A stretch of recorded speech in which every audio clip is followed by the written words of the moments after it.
problematic because of traffic jams here in St. Petersburg today, but they are finally here, and I'm really glad that you also are here. That there is such a big interest as we see in the topic, and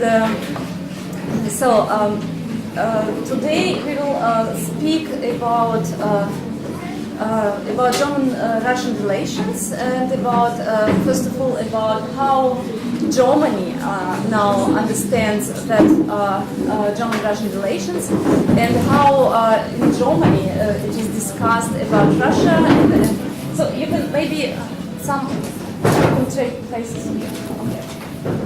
So, what I also would like to discuss here, not just with geopolitical issues, which are discussed a lot, especially in the media, but also to speak about public opinion, to speak about public discussions, and how just ordinary citizens also see the situation in Germany. Because, of course, we know how we see that in Russia, but there is now not such a big information about how it is perceived in Germany.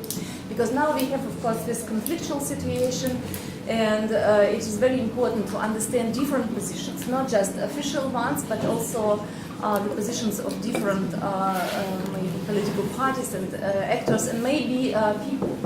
And I'm also glad that we have here some experts from different institutions. I will introduce them, but also some German students. So it means that actually also German students could share their opinions. So please be free to speak if there are some questions which you also can answer. Just answer. Just say what you think and what you feel in Germany. So, I already talked to our Russian students, Russian colleagues, that it is a project which we have here. It is a Spring Academy of the Center for German European Studies, and it is a joint project of St. Petersburg State University and also European Academy of Otzenhausen, which is represented here in the podium by Sebastian Zeitman, who is sitting here in the middle. And he is also working, I think, at the University of Saarbrücken, of Saarland, so which is one of German lands, and some of you have been already there in Otzenhausen, actually. And he is a specialist in the European constitutional law and European integration, so he will speak maybe more about this perspective. Then we have Professor Sigmar Schmid, who represents here another partner university of this project, University of Koblenz-Landau. So this is in the source of Germany as well, and he is a specialist in international relations and a little bit also Russian-German relations to some extent. Yeah. So he will speak about this, and then Philipp Geig, who is representing here the University of Würzburg, also one of the universities in Bavaria. And he is also a specialist in German foreign policy, so that's why maybe not especially German-Russian relations, but in German foreign policy. So he will maybe say about this perspective.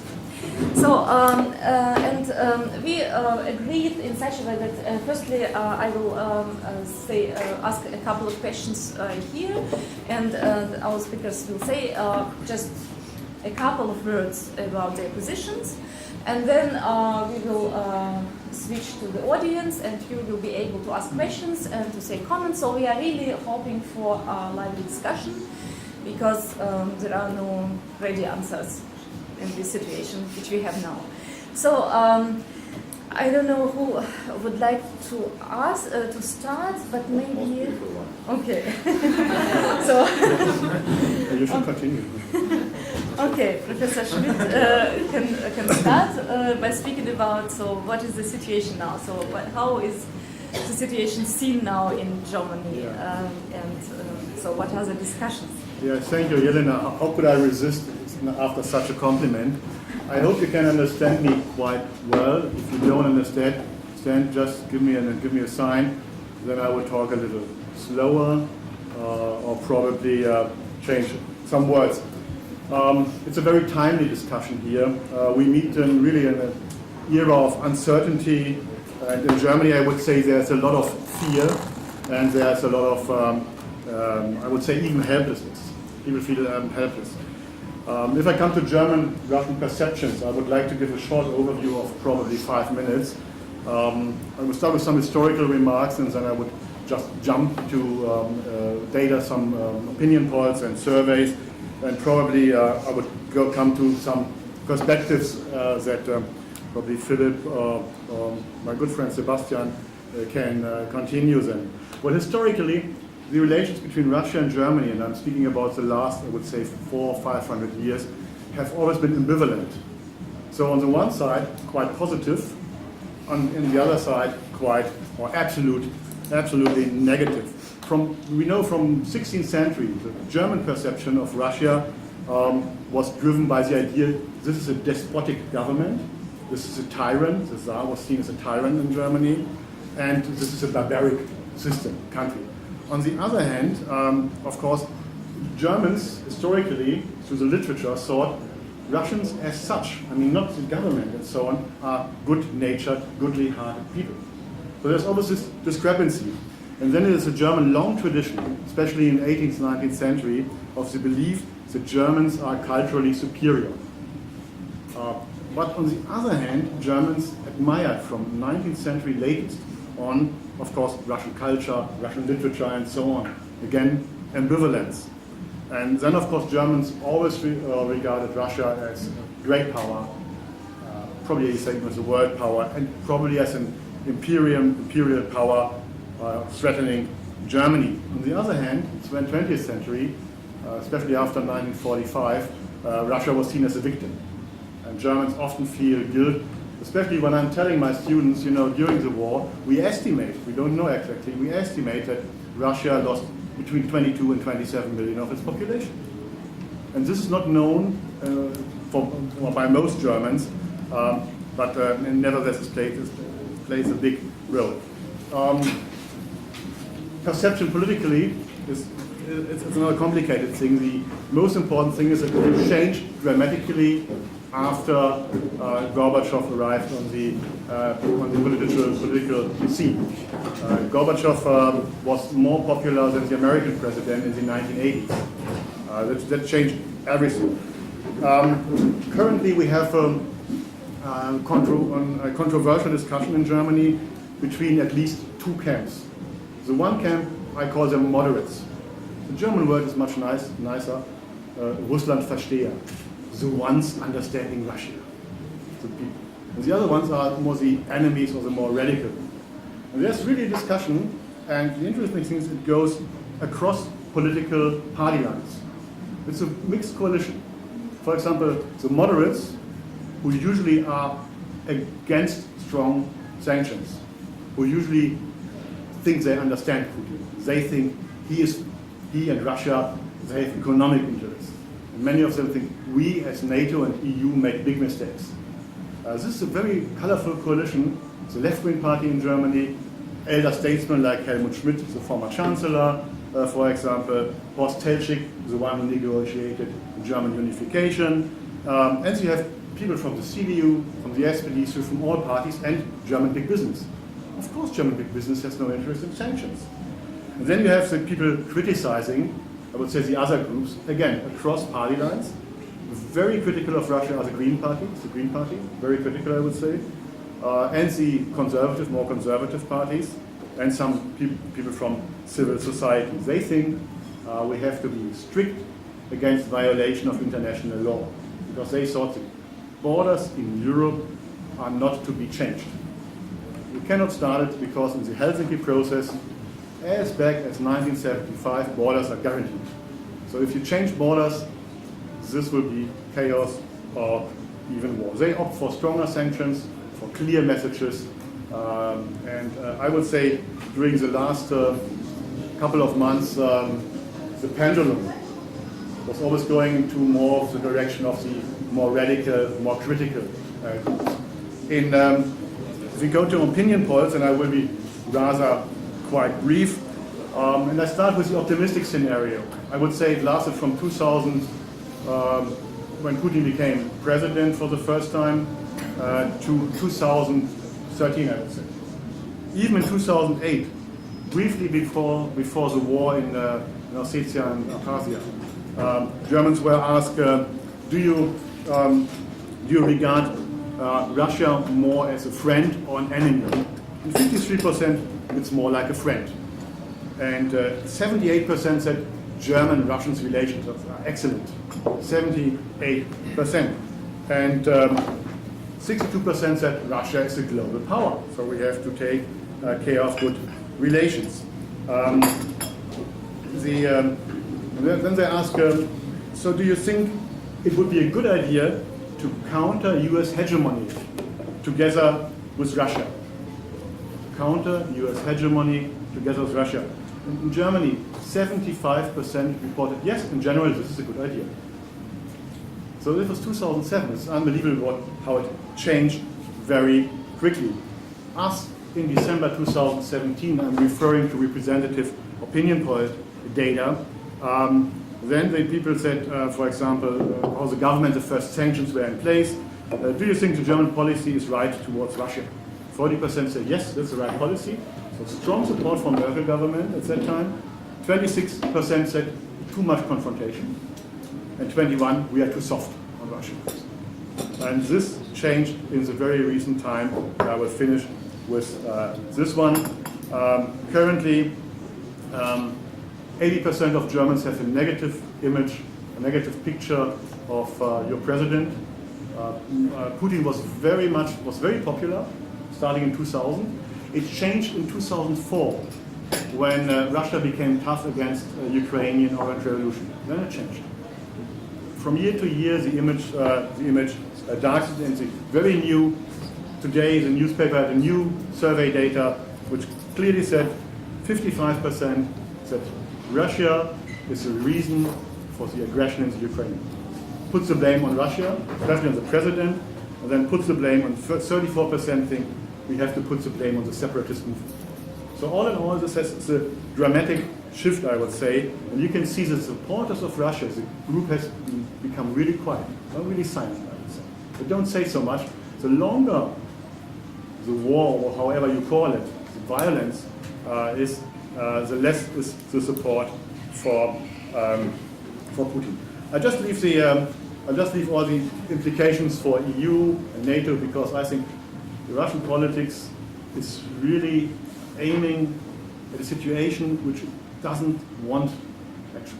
So EU will be strengthened, people will join US for coalitions and so on, and states and so on. But let me come to the German fear. I mean, I would say 90% of Germans have never experienced war. So this has really changed. But I think there's a kind of collective memory of war in Germany. That in all opinion polls, there's no military option. Never, ever. No military. This is not the rational thinking so much. This has something to do even with emotions, I would say. And of course with experiences with Afghanistan war and Iraq war and so on and so on. The greatest fear in Germany at the moment is what comes next. Or you can say, who comes next? Will it be an aggression against Mariupol? Will the Russian army march to Odessa? Will they join forces? Will they threaten Baltic states? What about Poland? And this is really the discussion. It might seem to you absurd, but this is really, these are the fear. And I would say if this will take place, Russia will be really isolated and there will be really, I would say that would change things for a long time. The good thing would be a rapprochement, a diplomatic agreement. That would mean sanctions would fall immediately, and that would mean intensifying the contacts. Because in general, I think German elite and society alike, both, are very much interested in good relations. But Merkel, I would say, was this time successful in changing the course of German policy towards more confrontation. I don't know, because there's all the diplomatic agreements so far failed, and Germans are very pessimistic about the so-called Minsk II agreement. Only 13% of German population believes this will be a success case. Only 13%. I will leave it here, I would say, and I would like to give probably to Philip or to Sebastian, I know comes next, to add something on the role of EU and NATO. Yeah, so I will just go on here, speaking 5 minutes maybe, on, as Professor Schmidt already indicated, maybe the implications for the EU and the West in brackets. Because to say it's, I think there is not the West. I think you have to make a clear distinction that the West consists of at least the European Union plus the US, and this will be my second part, even the European Union is, as you know, not a really unitary actor. So just a brief note on the European Union-US distinction maybe. You might have heard in the last weeks there was strong voices, not from the US administration necessarily itself, from the president for example, but from several senators, members of the US Senate, who said that the West should support Ukraine with at least defensive weapons. And you might have heard that the German position on this one was very clear that this will not be the case. So Germany is clearly against supporting Ukraine with defensive weapons. And for example, I think 2 or 3 weeks ago when Chancellor Merkel was in Washington, she stuck to this position very clearly. So this is just one indicator that you don't have a unitary West. And even if you look at the European Union, you see that there's some clear groups too. And speaking about the whole Ukraine crisis, you can go back like 10 years to see the different groups. So, for example, when the EU had its eastern enlargement, when Poland joined the European Union and Ukraine became a direct neighbor, one group, especially the new members, they lobbied for a clear prospect of accession to the European Union for Ukraine too. But there was at least one other group of mainly the western and the southern member states of the European Union that said, we don't know. Because on the one hand, they are just not that interested in this region because they don't have close trading links, for example. And on the other hand, like, for example, France may be part of this group too. They have this old, let's say, direction of the foreign policy towards the Mediterranean, for example.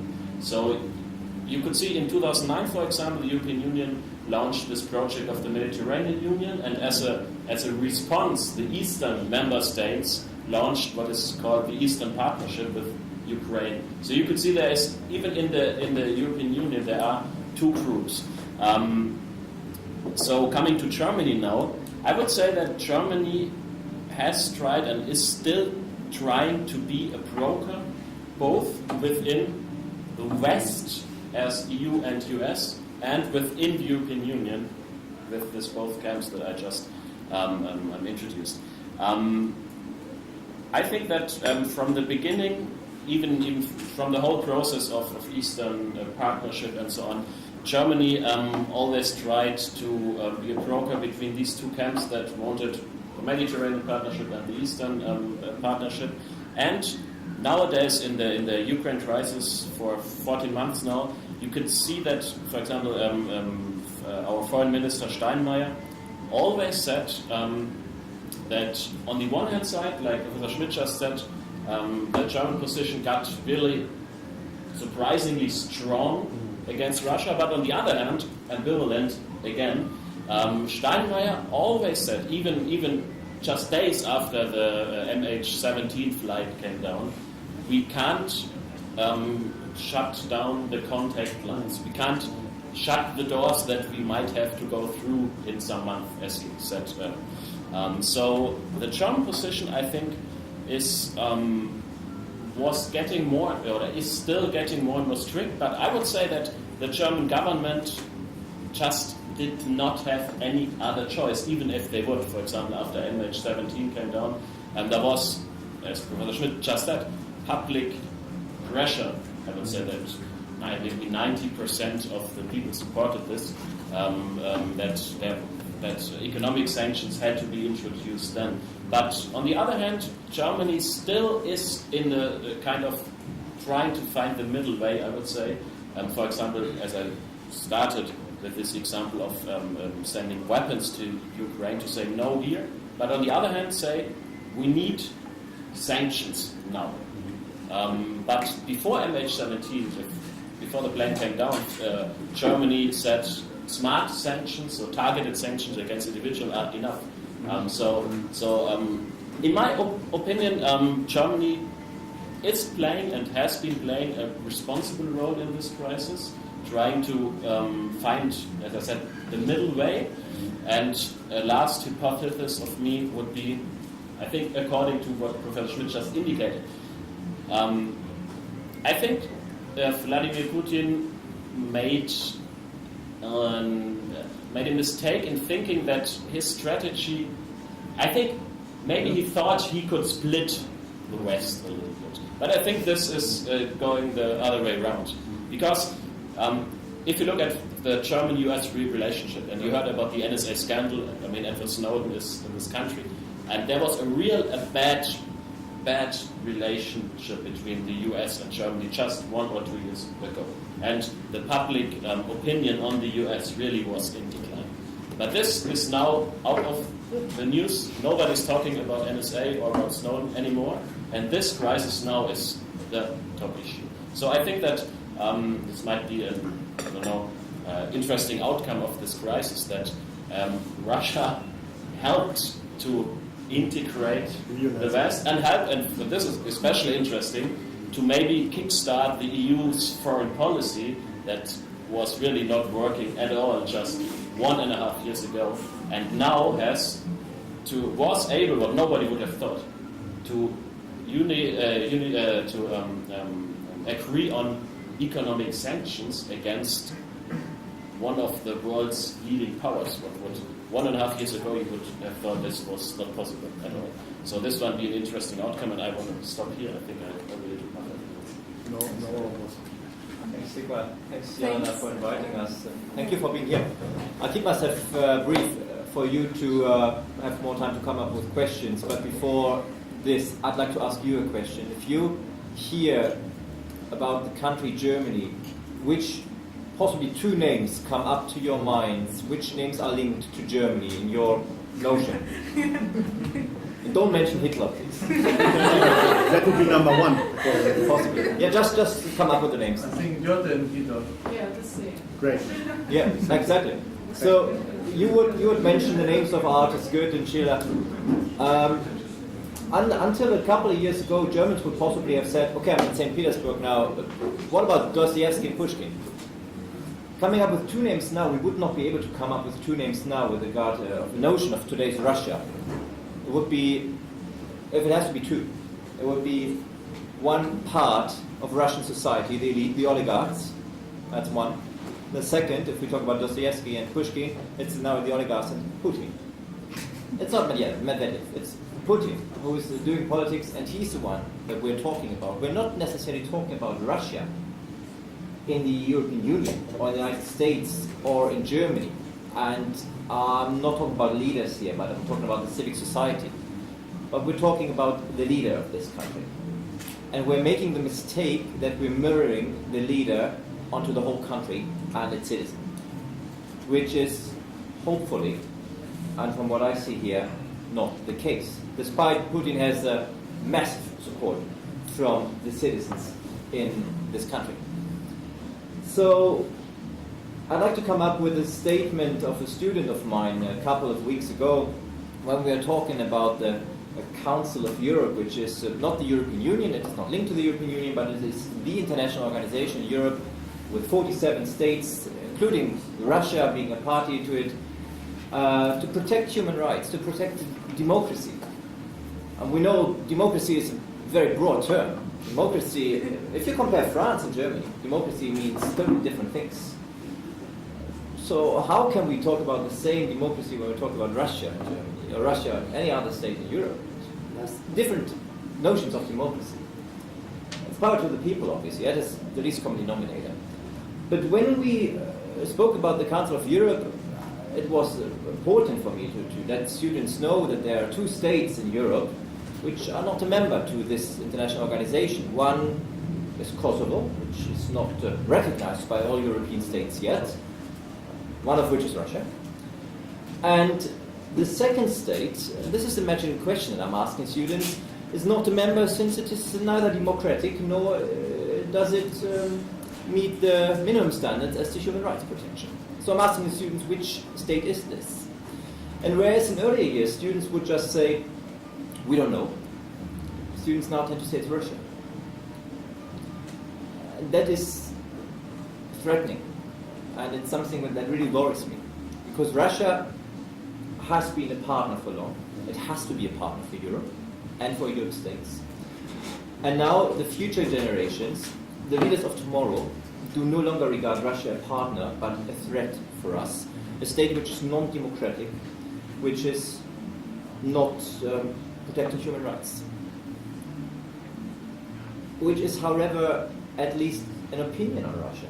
In earlier years, and this mirrors in what you have just said, Philip, with regards to common foreign security policy of the European Union, in earlier years, Russia would not really be on the agenda of citizens in European states.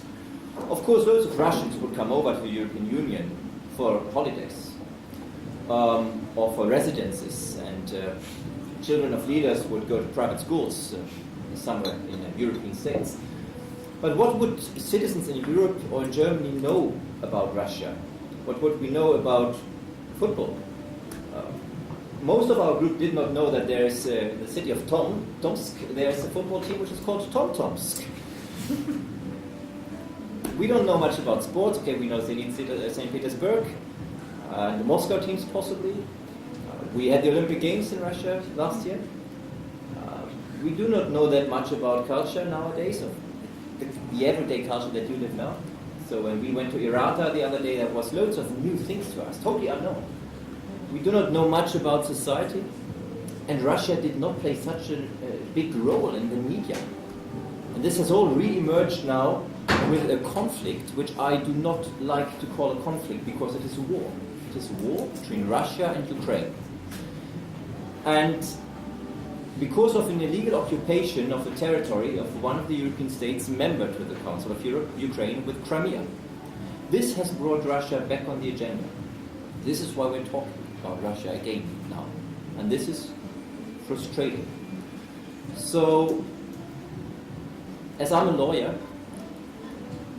I of course have to take a certain legal view on things. And I might, some of you might not share this view with me,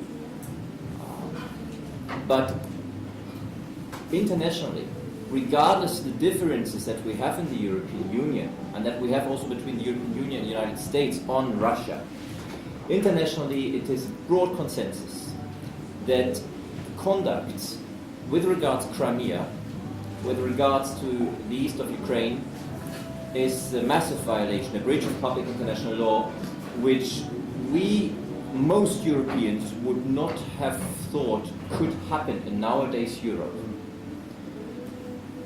I've also been told it's also a violation of the Russian constitution, but I'm too little an expert on Russian constitutional law to know about this. But the argument sounded quite convincing, but I don't know. But it's a violation of public international law. It's a violation that throws us back in history by at least decades, which also is frustrating. And this is the notion that we currently have on Russia.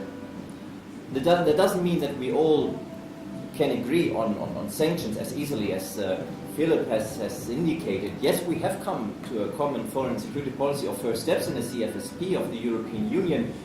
However, if we take a look at those 28 different member states, we will see vast differences between them. The Baltic states are very much in favor of sanctions against Russia because they are afraid. So is Poland. The states in the southeast are very much against sanctions with regards to Russia because they are afraid of very cold winters. So the weather now proves it wrong, but that has happened in the past and they are afraid that this could happen again. So their population is closer to them than sanctions against Russia, than what has happened in Crimea and in the east of Ukraine. And then there are states that do not necessarily take a European perspective, but rather a US perspective. And this is particular the United Kingdom, which historically is closer to the US than common foreign policy or external policy than it is to the European Union member states, or the majority of the member states. So the sanctions that we have now is a least common denominator, which is to a certain extent good for Russia, despite the fact that Russia suffers from the sanctions. Had we less member states in the EU, no United Kingdom, had we the European Union of the 1950s, with France, Italy, Germany, Belgium, Netherlands, and Luxembourg, the sanctions would possibly be much stricter against Russia. Because those are the states that clearly say no rearmament of the Ukraine. So we do not send any weapons to the Ukraine, but we have to take very strict sanctions against Russia. So overall, the perception of Russia in Europe, in Germany, is not very positive. Possibly we can open the floor also with a question that we could ask ourselves tonight: is what can we do, or what has to be done to turn back this wheel of time a bit? Possibly not necessarily pre-2008, because what happened in Georgia hardly anyone noticed in Europe, and European leaders did not react, which possibly opened the door to Crimea and Ukraine. But at least prior to early 2014, prior to the Crimea, that was a crisis. What can we do to regard Europe and Russia as partners again, rather than opponents that result in feelings of fear in the population of many EU member states? I've spoken for much longer than I wanted. Thank you. Okay, thank you very much for bringing these different points of view and different perspectives, and by showing that there is a discussion actually, and there are many discussions, both in German society, in German politics, but also in the EU politics and in the Western world, so to say. So that is, I think, very important for us to understand that there is not just one position, but there are many of them. But even in such a difficult situation, they find some common positions, which is also very important. Maybe I would like to ask one question, and then we'll give the floor to the audience. When we speak now about this conflict in Russia, we always speak about the role of media. We say always, at least, that in Russia, media and propaganda plays a very important role in building some kind of opinion and position of people, and also society and in general position of the country. But what is about German media? What do they play any role here in building these positions of Germany, of German population? Can you also speak about some propaganda or whatever? So what is the role of media? Because it is also very often spoken that bad image of Russia is built in Germany and in Western by German journalists, by the media who are writing bad things about Russia. So how would you comment that role of media? Maybe just briefly before the others to give that. I don't believe that there is something that you could call propaganda, at least in German media. Because one indicator for this is that Vladimir Putin actually used to be rather popular in Germany, just some years ago. I mean, that's not, he was playing his popularity very well, because you might know that when he visited Germany, I don't know, 6 years ago or even longer, I don't know, he gave the speech in the German parliament in fluent German, and this, of course, is very unique to have a foreign leader to speak that good, that fluent German. So I think his image really was rather popular until some years ago, and then some people who are interested in Russia, okay, then there were this more and more reports about Putin or Russia turning a little bit more autocratic, I would say. But now, of course, after in the Crimea crisis, the image has worsened a lot, as we heard. But I think his popularity earlier indicates that you can't say that there's a general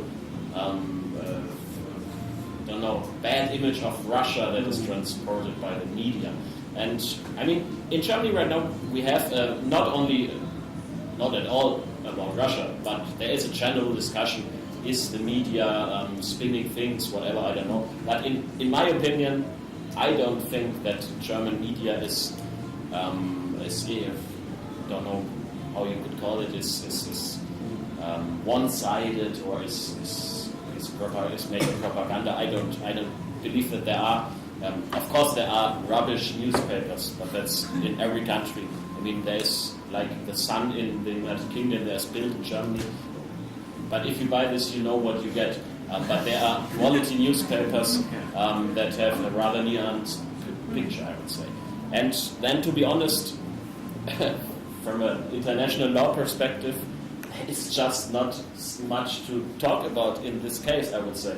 That this is a breach of international, a clear violation of international law. So there's nothing to spin, I would say, in this direction.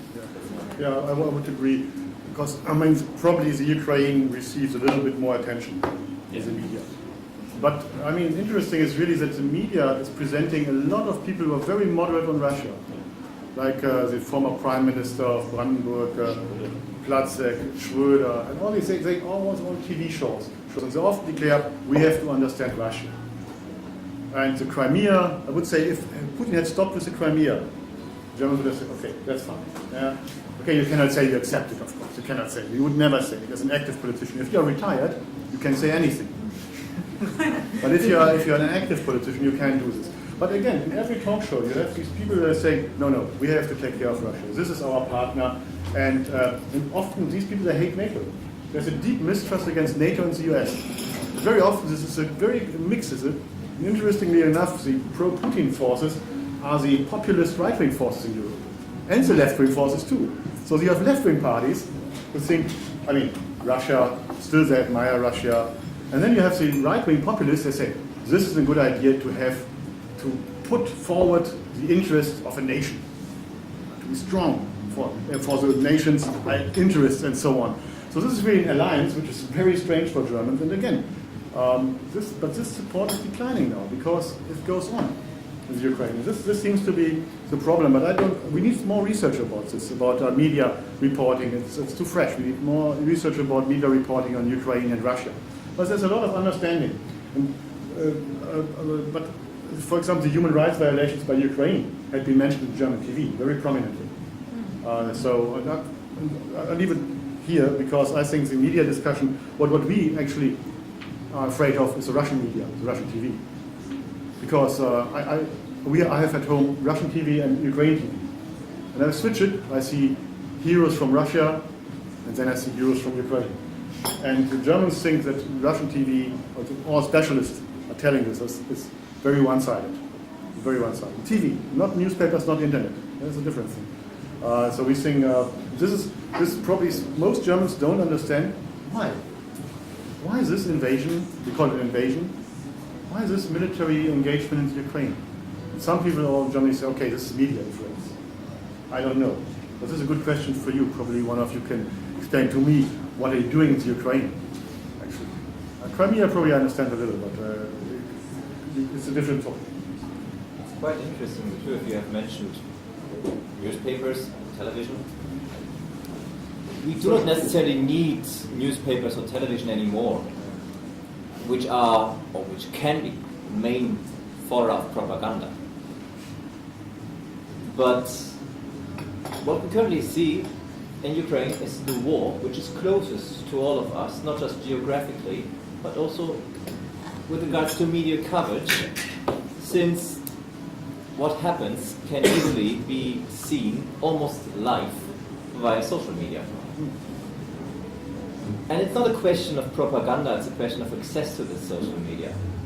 If you have the chance to see what's happening in Ukraine, in Crimea, on the east of Ukraine, via social media from both perspectives, you can make your own picture. You can see those guys who Twitter with a Russian perspective, you can see those guys who Facebook or whatever they use with a Ukrainian perspective or vice versa. And then you can say, well, that convinces me more, or that convinces me less. And it doesn't necessarily have to be words, but it can also be pictures. And we know a picture says much more than a full novel. It's a question of accessibility of those media. In Germany or in Europe, the biggest problem for us might be we do not understand Russian. Probably, yeah. But this is why I said pictures are very, very important for understanding. But we have access to all those platforms if we wish to.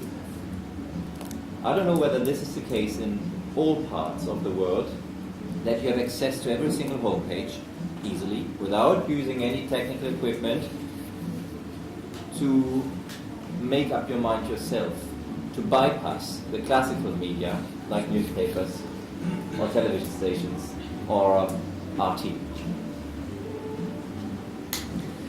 Okay, thank you very much. Now we see already some people who would like to say something or to ask. So you would like to ask something? My name is Heidi Schmidt. I'm actually from Germany, but I've been living now in Russia in St. Petersburg for 3 years, studying at the European University of Science. And I got very intrigued by your little talk, where you basically made a grouping of positions, foreign policy positions within Eastern Europe, the pro-Ukrainian, basically Northern European states, and the contra position in the southern Eastern Europe. But you didn't say why in the northern, basically the Baltics are for an Eastern European partnership agreement with Ukraine. For what reason? Because I can't imagine, I mean, they don't have significantly more, not that I know of, trade links with Ukraine. But maybe you correct my knowledge there a bit. And then a more basic question, why do you think the Eastern European partnership made sense at all? Is that not something that could be criticized also on the side of the Germans? Basically, there was lack of understanding with regards to the significance of the relationship between Ukraine and Russia. And maybe there should have been a more differentiated approach between the countries in Eastern Europe. You can do certain things with Moldova maybe, or with the Baltic states, with Romania, but not with Ukraine. And because this association agreement may be not so significant in and of itself, had a huge symbolic, basically, significance for the Ukrainian population and for Russia as well. And this was also November 2013, the start of the whole process. These two questions. Yeah, thanks. All the others, please excuse if this will become a little bit detailed on European Union neighborhood policy. You were correct, I was very brief on that, and Sebastian added some thoughts to this. I would say these are several dimensions. Your question, why are they for example, Eastern Partnership? I would say this is partly because of trade. There are some stronger links, of course, because these are direct neighbors to Poland, for example.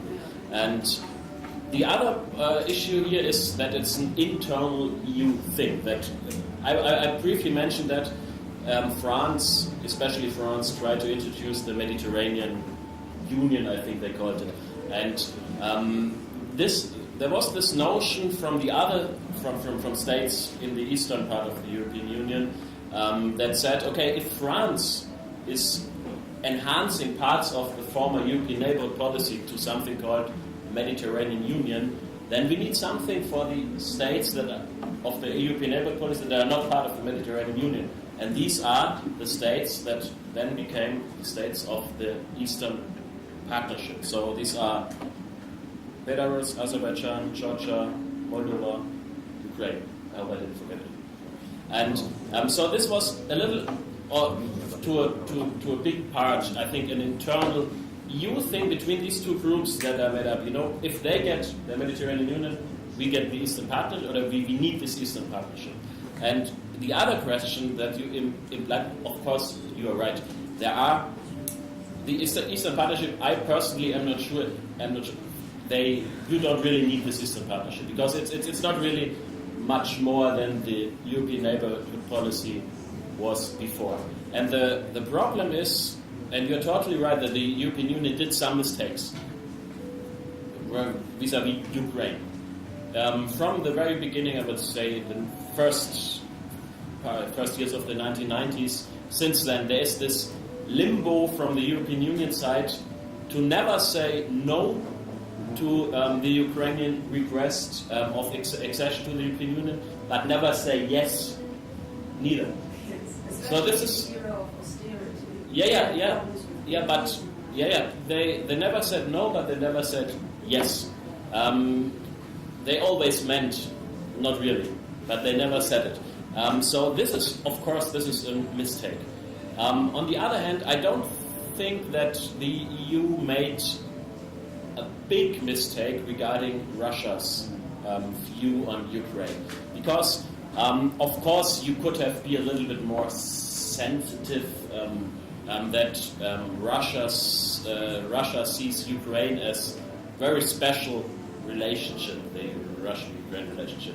The EU's really lacked some, I think, insight there. But on the other hand, and we just asked this morning two economic professors from St. Petersburg, on the other hand, I don't think that the EU's offer of this free trade area was to Ukraine really was a threat, an economic threat to Russia. Yeah. So there might be some political insensitivities here, but it's not an, I would say, decisive economic threat to Russia's economic interests in Ukraine. Yeah. I don't believe that. Just one add. I mean, the neighborhood policy is in pieces at the moment. And the EU is very self-critical and said we have to find a very new design because this is not working. That was over-optimistic and we couldn't offer much. But I agree. The problem was not trade. These agreements are trade, more or less trade in some institutions. This is the idea. And you have a very general, very vague declaration on common values and so on. But okay, I think the problem for Russia is not so much that the Ukraine and EU came together economically. The problem was political. A successful Ukraine was perceived as a threat from Russia. This is my interpretation. So the Russian policy tried to disturb the relationship, do something to destabilize the Ukraine. I have no other explanation for this. Because on the economic side, you could easily find agreements. The European Union mistake was not to invite Russia officially for let's have a three-party negotiation between Ukraine, EU, and Russia. That would have been a much better approach. And so there are some mistakes, but they're more in the field of diplomacy. And I don't think that has something to do with humiliation of Russia or something. This is a very good Russian item, of course, for Russian propaganda. It's, you have been humiliated, and the EU is. The Russian idea is EU comes first, then NATO comes. The reality was in the Baltic states we had 13 NATO soldiers, 30. And now it's changing. Of course, now they change it. Now they bring soldiers and weapons and everything to the Baltic states because these Baltic states requested this. They said, of course we need it. And this is the escalation, I would say. But again, this is not for economic reasons. I don't think the conflict has so much economic reasons. It's a more political thing. The Russian policy changed after 2004 drastically. After the Orange Revolution, not before. I regard this all as being a bit imperialist thinking. What do we do with Ukraine? We must not forget, it was not the European Union who said, okay, Ukraine, you now, by our will, have to join or move in closer contact with the Ukraine, with the European Union. But that was based on an agreement which the leaders of Ukraine and the leaders of the EU member states have agreed upon. And we have this agreement on the table. It only needs to be signed. And then another neighboring state, Ukraine, Russia, or the leader of Russia, sees a threat in this agreement and does whatever is necessary to change the mind of the Ukrainian leadership, which is coming up with any incentives or threats in order not to actually sign this already fully negotiated agreement. So we should not talk about Ukraine or any other state subject to Eastern Partnership as an item that we can deal with any way that we want. But if the European Union or even Russia try to get in closer contact with those respective states, and this should be, and then it used to be based on mutual agreements by public international law. Both sides agree because both sides believe that they have advantages from this. This is absolutely fine. This is how the European Union came to life on a much deeper integrated basis, and this is how Russia, together with Belarus and Kazakhstan, and now Armenia is building its own Eurasian Union. That is absolutely fine. This is subject to public international law. So I slightly disagree with you with regards to the Eastern Partnership. The Eastern Partnership was possibly necessary also with regards to relations to Russia, because the European neighborhood policy has internally, from the EU perspective, changed towards enlargement policy. So what was subject to European neighborhood policy, those states were supposed to enter the European Union in a given time frame. Obviously, this is no perspective for Ukraine, possibly neither for Moldova, definitely not for Belarus. We don't have to talk about Russia here. So some forum had to be found to establish quite sustainable relations to those states, again on mutual will. And the European Union came up with something which was called European Neighbourhood Policy there, to come up with closer ties to those states if wanted by those states. But also by coming up with quite a strong signal, we do not see the future of those states within the European Union.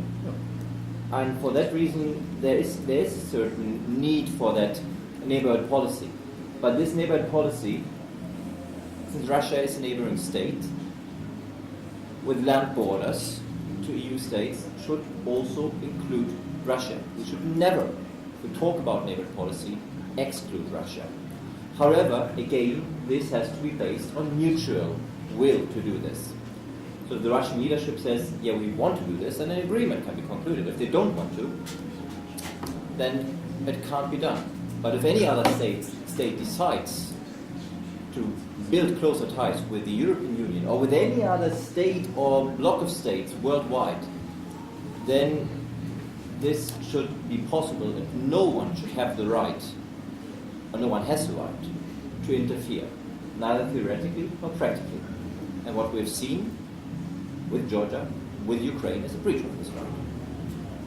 Just to clarify, we were talking about the neighborhood policy starting 2004 and then Eastern Partnership as an upgrade in 2009. So, of course, there is the need for some kind of neighborhood policy vis-à-vis states that have no prospect of accession. But what I was saying is that I think we both agree there that the Eastern Partnership labeling of what was neighborhood policy before did not bring something with innovations or something like that. And one argument to your last point, to include Russia.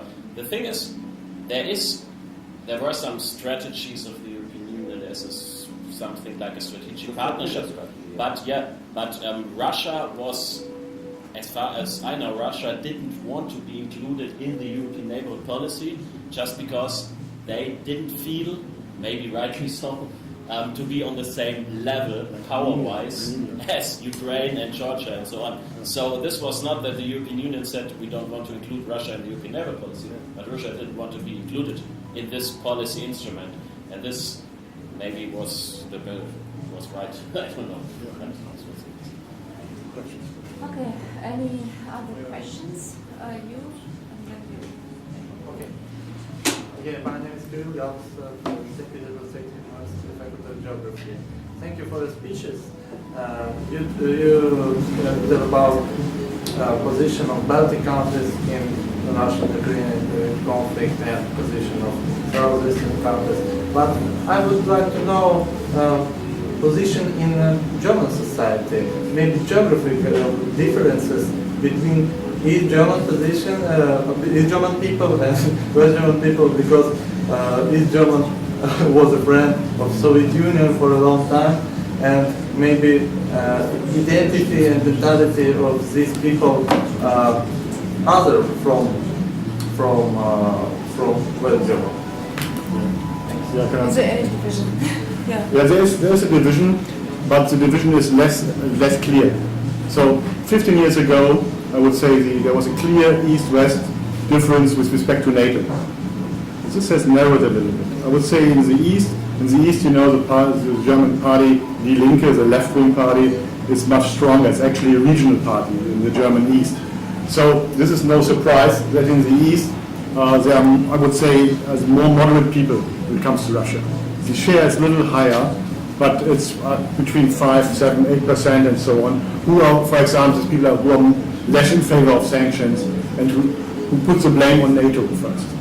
This is slightly higher, but the young generation, I don't see any differences so much. The old generation, it depends on generations and party affiliation. This is usually the point.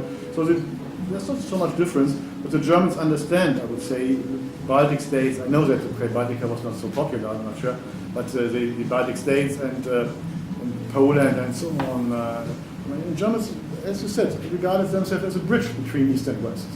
A bridge between NATO and US, and now we try to moderate the United States. Because if the Republicans take over in the United States, that would be a different policy. So we try to mitigate them, to moderate them a little bit. But with Baltic states and Poland, I mean, clear. History, the geography is on our side in this case, because we don't have a border with Russia. But I leave it. Okay. Would you add something? Another question. So my name is Alexander. I'm already graduated from St. Petersburg State University. Congratulations. Sorry? Congratulations. Thank you. Last year I participated in one forum for journalists, and at this forum I asked one question about the reliable sources of information. So what is your personal criteria for the sources, and what could you recommend? How can I choose these sources? And I can quote the answer of the person whom I asked this question. He said that for him the best criteria is if he knows this person who writes the material, the article by own. If he knows this person, he can trust. But not every person can know the journalist. So what is your criteria? It's the first question. And the second question is again the comparison of Russian situation and German situation. In Russia, many people joking about the old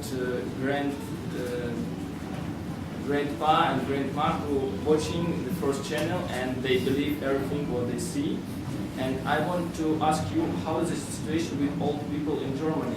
Do they watch the first channel and do they believe everything what they see, or they also can use all the devices we have, a laptop and internet, and they know everything as the young people? We have actually here German young people. They can also answer your question, the last question. Yeah, they can answer the question, yeah. So what is you know? The last question? Yeah, about so what I think it's the same. Yeah, But I mean, but I still think that in television, the opinions that they show, they are like probably more differentiated. I mean, I can't compare it because I don't know the Russian TV so good, but they're still, yeah, like for example, talk shows, and they're quite popular. There are always like different opinions displayed, but of course also like only some different opinions. And I mean, the problem is with the correspondence. The problem is that they have no access, or very often, to the areas where the fighting takes place. So this is really a problem. Very often German sources say, according to this and this information, according to Ukrainian sources. That means we don't know exactly. That's all they say. We don't know, actually. Because these journalists often have not direct access. By the way, older people, on average, they watch over 8 hours TV every day. 8 hours. No, they're statistics. Okay. And the German average, the German average is 7 hours and 9 minutes, and older people clearly over 8. 8 hours. In the East, by the way, 1 or 2 hours more than in the West.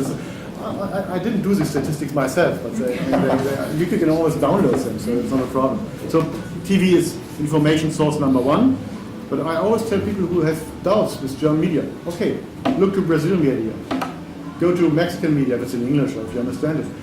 They're not so much different. It's not so much with respect to this conflict. So you have alternative sources. And with the internet, it's perfect, or social media. You can go to Al Jazeera. But I think there is a broad consensus that this is more or less a Russian thing, and there's a separatist movement. I mean, you have to claim, we don't know who these people are. We don't support them. And now we found out this is not true. It's actually not true.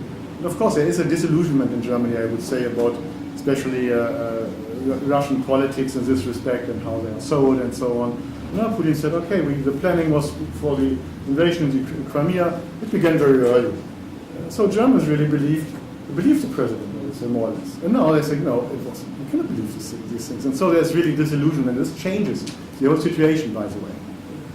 So again, there's a problem with embedded journalism and so on, but this is clearly marked in Germany. This is the Ukrainian view or Russian view.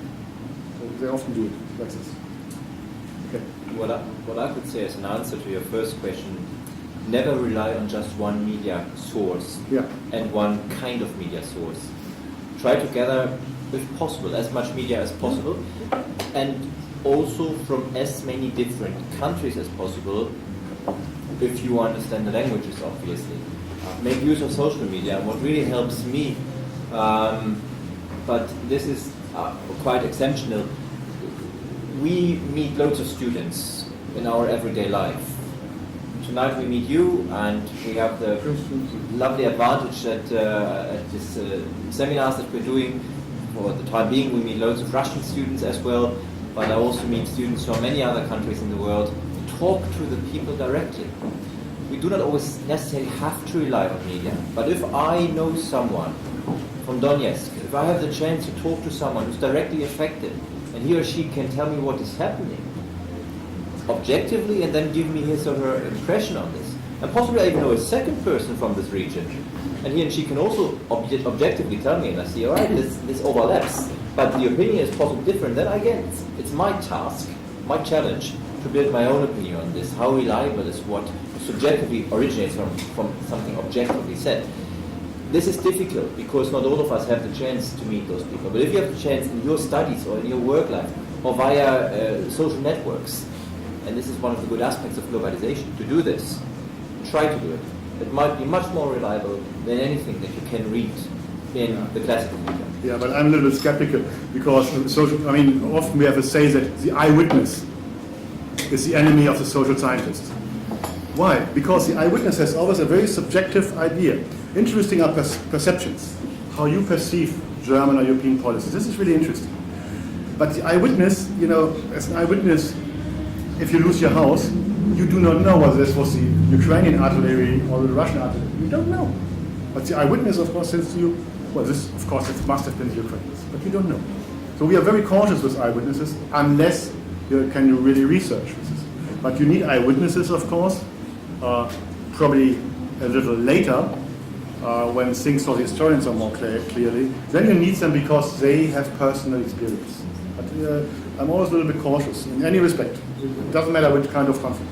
Just one quick answer. For me, the best indicator for a good newspaper is if you can read at least two different sides on one position. So it doesn't have to be necessarily some people from the newspaper itself, but if they give room for some editorial or whatever by some of the other side, then I think it's a balanced newspaper. And that's all for me. There are 2, 3, 4 newspapers. You could say, okay, you can read two different sides on it, then it should be balanced, I think. Okay, any other questions? Sorry, you have Hello, my name is Vera Latina. I'm still a student, actually. I would like to ask, a lot of ordinary Russian people think that German media or Western society at all are not interested in strong Russia as a country. Do you believe in that? What's your opinion? In Russia, The weaker Russia is, the worse it is. A weak Russia is a threat to global stability, peace, and security. So I would totally disagree with this perception. Russia needs to be strong also as a big global player, as a permanent member to the United Nations Security Council, as a state that has nuclear weapons. Just imagine a weak Russia, a weak government, dissolution of Russia with regions breaking away, which we know is not impossible under public international law. If we take a look at a weak Pakistan, that is a massive threat because they also have nuclear weapons. We need a strong Russia. Strong and stable. What we do not need is an imperialist Russia. Yeah. But we also do not need an imperialist European Union or an imperialist US or imperialist China or any other of the BRICS states. We need a well-balanced international society, and that includes a Russia with a certain strength. That is clear.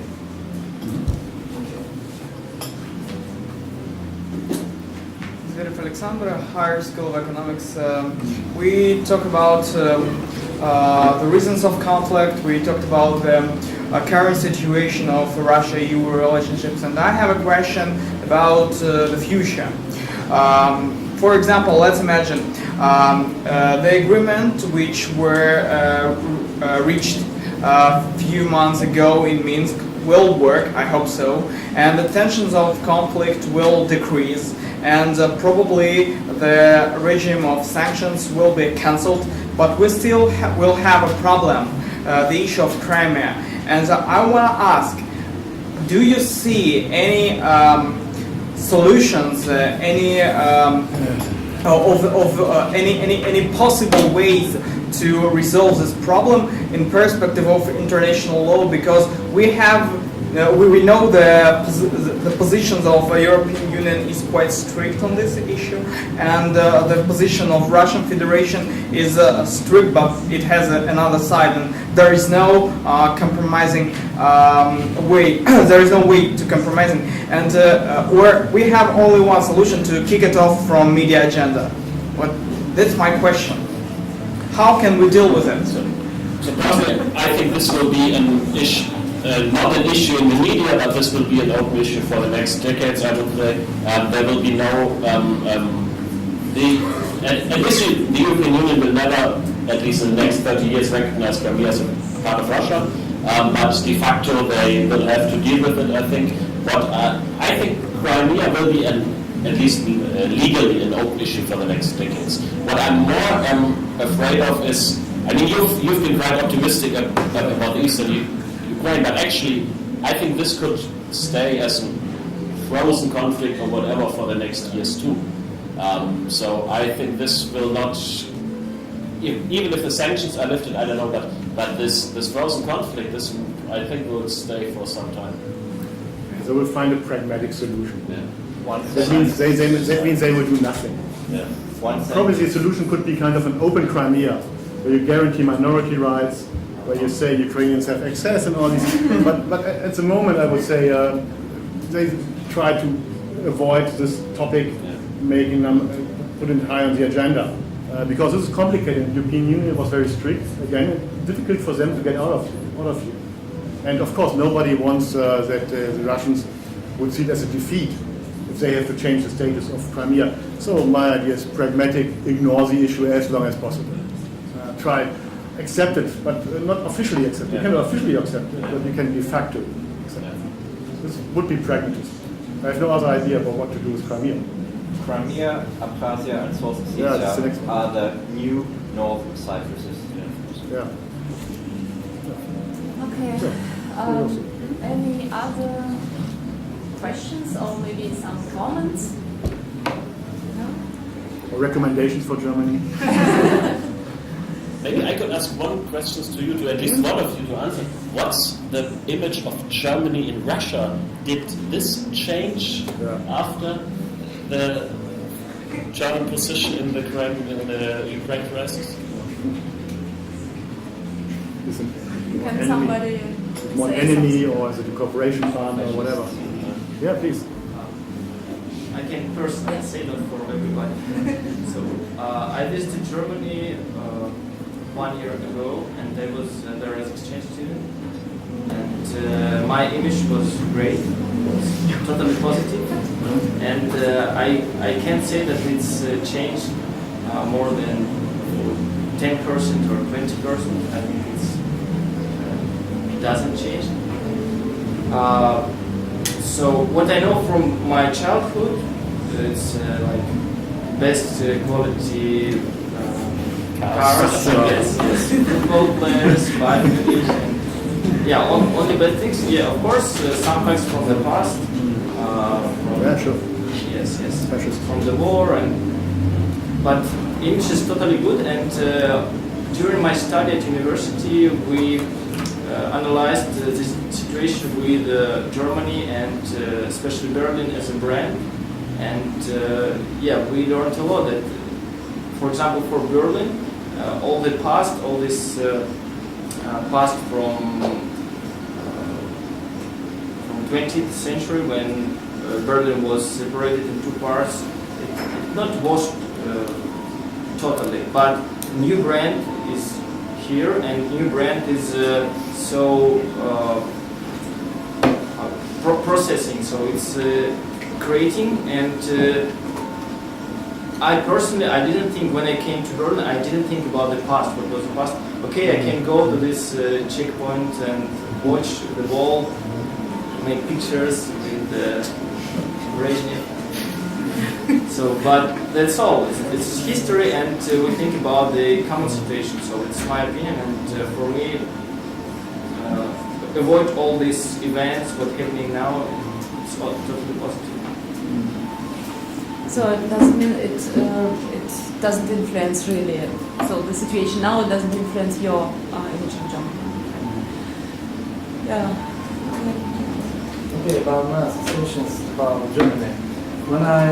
When I hear about this country, I cannot think about difficult part of this country, about fascist period until World War II and this war.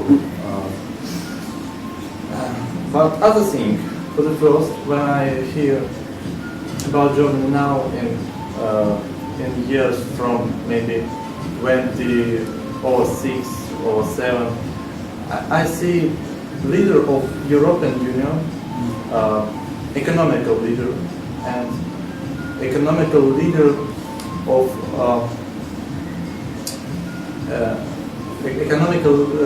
one of economical leaders of the world.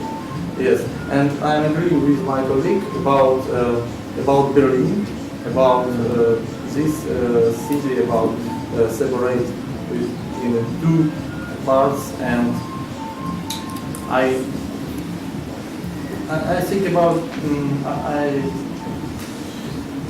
I think about national kitchen of Germany, about Bavaria, yes, about This is a brand too.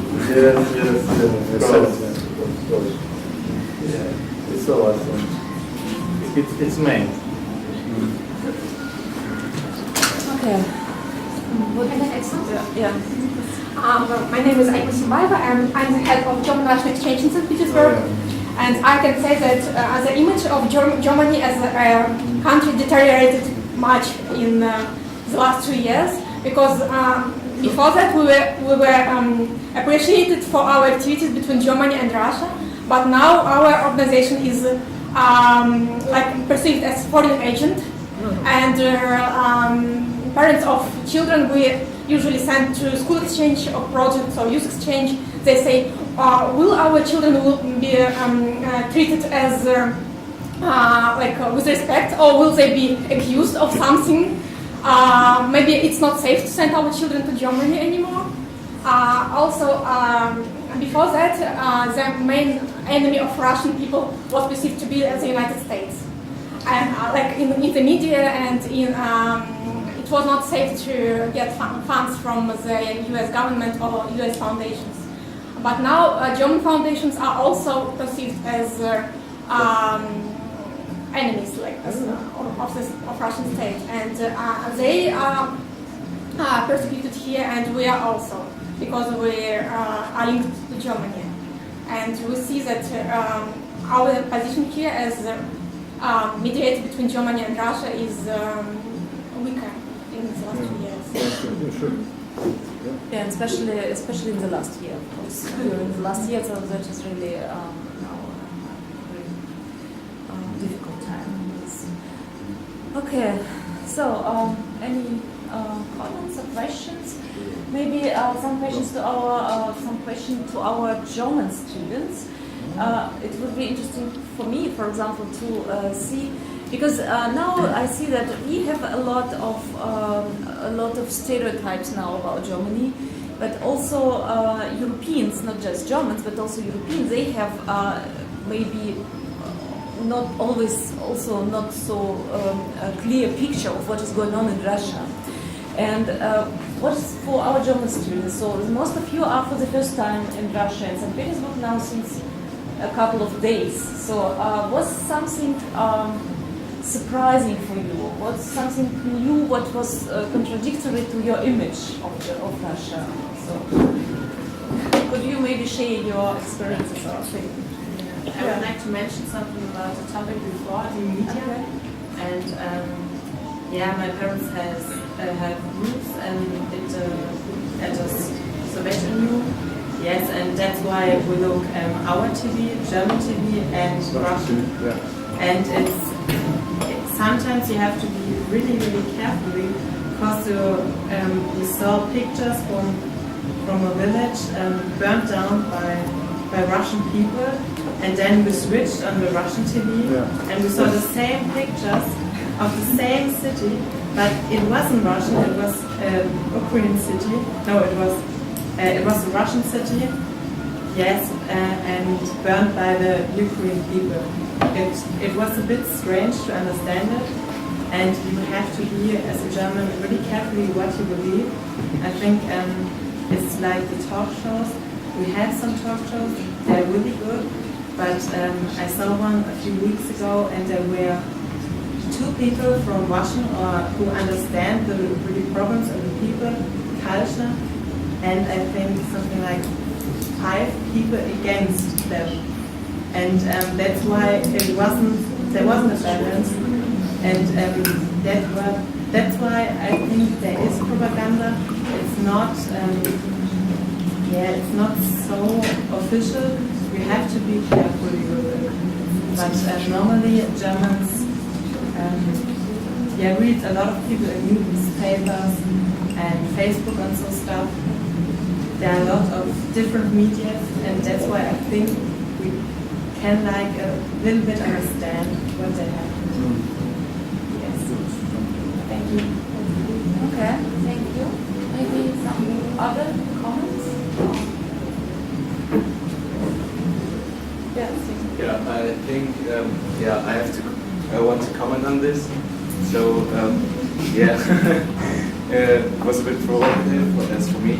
But because I'm also following Russian media, but also German media in comparison, and I don't see these podium discussions in Germany as a big threat or propaganda show, because as for me, I think there are always in every debate at least 2 people who speak in favor of the Russian position. So you will never see debate in a public TV where there's no one who speaks in favor of Russian position. It won't happen.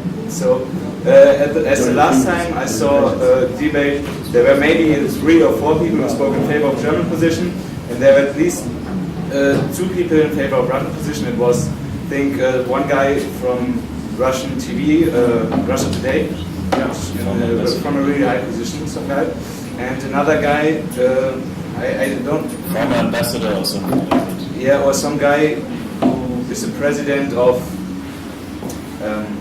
Russia. I don't know, but a really important guy. But I don't remember his exact position. So I think it would be wrong to call it propaganda. or something. Because I know I don't want to be too critical and offensive or something, but as far as I know, I've seen some stuff from Russia Today, which was really one-sided, and yeah. So I think didn't have the feeling that there was an aim to create a really objective opinion or something. So yeah, and it's really so I think it's really hard to compare it. Okay, thank you. Is actually Russia Today popular in Germany? I mean, we have a special situation in Germany. You know, we have over 3 million people with roots in Russia, the Russlanddeutsche. And this is a very special situation, and I would say 80% or 70% of these Russlanddeutsche support the Russian government, by the way. So that's really interesting. And so the media, I would say, I'm not sure whether it's balanced, but they're always representative of Russia. There are very few representatives of Ukraine, by the way. You never see. Of Russia. You see all these Russian representatives from party, from Russian media, and from ambassadors, and they always, of course, have the Russian position, the official position. But there are no people from Ukraine usually. It's really funny in German TV. It seems sometimes that Ukraine doesn't exist. It's Russians, and some Germans discussing it. The imperialist approach that I mentioned earlier. Yeah. Can I mention, Yeah. Jelena, what surprised me? For me, it's the first time in Russia. And I have to say, after 3 days and a half or 3 days that we have been here, it's really great. I like it. Despite the fact the air is a bit dusty outside, but it's okay. I always had the impression from media coverage, Russians were patriots as to all regards. Yeah. And this being also the reason for that misunderstanding for the conflict between Russian civic society and the European or the Western, which we have heard does not exist as such, civic society. What is happening is also an outcry in Russia against the Western decadence, the Western way of life. And then I come to St. Petersburg. I know St. Petersburg is not Russia, but I've learned today that 70, what I want to say, St. Petersburg can't stand for all Russia. Of course, St. Petersburg is part of Russia, but you can't say I've been in St. Petersburg, I've been to Russia, I know everything about Russia. So, being here, obviously it's a very Western city, I've learned today that 73% of Russian citizens live in urban spaces, so in the cities, like St. Petersburg, Moscow especially, and also other places. Possibly most of those, I don't know, in the European part of Russia. And if I take a look outside to the lifestyle people are living, 90 or 90% of the cars outside are no longer the cars that I would have associated with Russia. And loads of the brands that I see outside, Zara, I can see right over there, Subway is right below. Hey, come on, we are so close. I can go to the United Kingdom, I can go to Switzerland, or to the US, where we'll have to go next week, and I can't use the plug for my electric devices, I need an adapter. I come here, which is much farther than UK or Switzerland, and I can easily plug my laptop in your sockets because we even use the same sockets. Our societies, and this is something that we have to understand, we are close to each other. We are not far apart. We may live in different countries, but from the lifestyle, from the life we are living, we are not that far remote. And this is something which I'm beginning to understand being here. I know this will be difficult if we ever had the chance, which we don't have with this seminar, to go out into the countryside, talk to people there, which would not be possible without an interpreter, and which would show that there is a Russian way of life which is different from anything that we know in most places of the European Union, and which we possibly may find in certain remote places in Poland, in Romania and Bulgaria, but that we do no longer find in Germany, not even in the eastern part of Germany, which by now is quite comparable to the western part of Germany, also with regards to its citizens. I'm from the former east, by the way, myself. So, what I see here looks very European to me. So you will not believe if we'll say one more time, we are not Europeans, you will not believe now. Because now, the official ideology is now that Russia is not Europe. Exactly. Yeah? No, you are. But we don't have to say Russia is Europe or Russia is not Europe. We don't have to use a sentence like this. But we are all very similar. We don't have to define us as Europeans or non-Europeans if that is such a big conflict between us. And we should put this aside, but we should understand that, at least from what I'm seeing here, and what those of you who have been to Germany, or like you have said, that obviously those differences that are being explained to us as obviously existing, that I can see on RT television, that they do obviously not really exist. Come to Berlin and you will pretty much find that Berlin is quite similar to loads of aspects with regards to St. Petersburg, with the difference that you have much nicer architecture because St. Petersburg is not as destroyed as Berlin used to be. But come to other places in Germany. Come to Saarland, which is province, which is biggest city, has some 200,000 people. And you will find there's Starbucks as well, despite Starbucks has only opened there 4 years ago. I believe you had Starbucks for long in St. Petersburg. There's Zara, and pretty much there's the same mentality of the people. Go to Bavaria, go to Hamburg, go to Paris, go to the UK. We are not that much different. And this is what I'm beginning to learn here, which opens my eyes, and this is important. Okay, thank you. Any other aspects, questions, comments? So, okay, if not, then maybe we will just conclude. Or maybe would you like to say something for the conclusion? Or I've done my conclusion. yes, so you've done already very good conclusion. No, So I think that was a perfect, optimistic, hopeful conclusion. Honestly, we need some optimistic voices in these times, I would say, because this is really tough, and the future will show what happens. I mean, that's always the thing. I don't know. No, I don't want to add anything. No, that was perfect. Thank you. Thank you. okay, so We love you for this. thank you very much. Thank you for participation, for coming here. So in conclusion, I also would like to say, so it was also surprising for me that we finished with such optimistic words, and in general, that actually it was so optimistic. Sometimes in such discussions, I think, okay, so why do we have these conflicts at all? Yeah, so because the people they can understand each other very easy, and they can be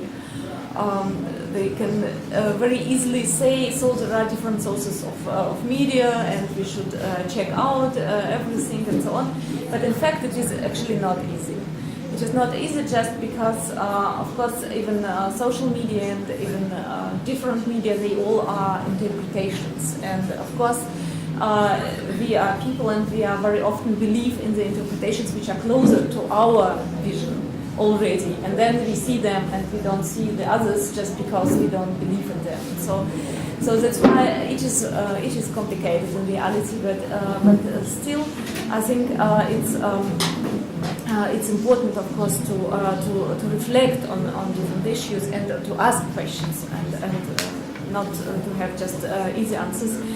And of course, I am now because I have worked a lot for the EU-Russia relations, especially in the academic field, of course, and in different civil society projects, and I'm very unsatisfied now. I'm very afraid of the situation we have now, but in any case, when I speak with young people like you, I have some hopes, because for you it is a little bit not so difficult than for our politicians, and even if we are now to some extent victims of this situation, and we should somehow deal with that. So I'm happy that you would like to find a different position, to find different answers, and to meet each other. So, and I hope that you actually will be able now to speak a little bit here informally, or maybe to go to some bar or here, or maybe